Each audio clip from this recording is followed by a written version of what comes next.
hamburid. Hamburite aasta on natuke selline segane. Tahavad hamburid kindlasti teha palju midagi uut ja huvitavat, aga raske on neil leida, et mis see olla võiks. Ma kujutan ette, et hamburid on need, kes tulevad mul vastuvõtule ja ütlevad, et ma olen tütinenud sellest, mis ma teen, ma tahaks teha midagi, aga ma ei tea, mida ma tahan teha. Mis on kusjuures väga tavaline asi, mida inimesed ka küsivad, on ju, et kogu aeg on see puuduse tunne sees, aga nagu mis see olla võiks, seda ei tule nagu pähe, eks. Hamburitel on samasugune asi nüüd järgmisel aastal, et tekib see tunne, et midagi tahaks teha, aga mida? Seda ei tea. Õppida otseselt ei taha, aga tööalaselt tahaks küll midagi huvitavat teha, on ju.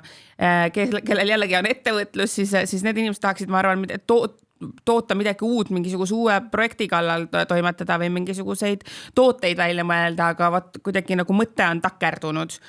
Aasta teine pool on kindlasti hamburitel palju töökam. Ja hamburid on need, kes otsivad vastuseid, siis kes tuleb minult küsima, kes räägib mõne teise targema inimesega ja otsib seda, et mis see siis olla võiks, mis kõnetab.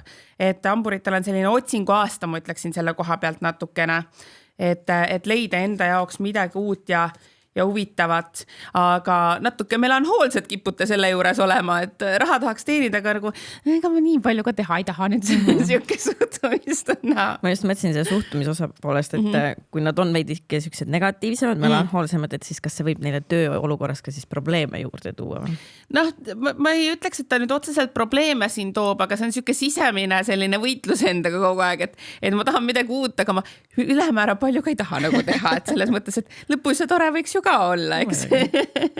Et selles osas on vähemalt mõte on õige, et midagi uut ja värsket jällegi juurde, eks, et lihtsalt keha peab ka järgi tulema nendele mõtetele, eks. Just nii.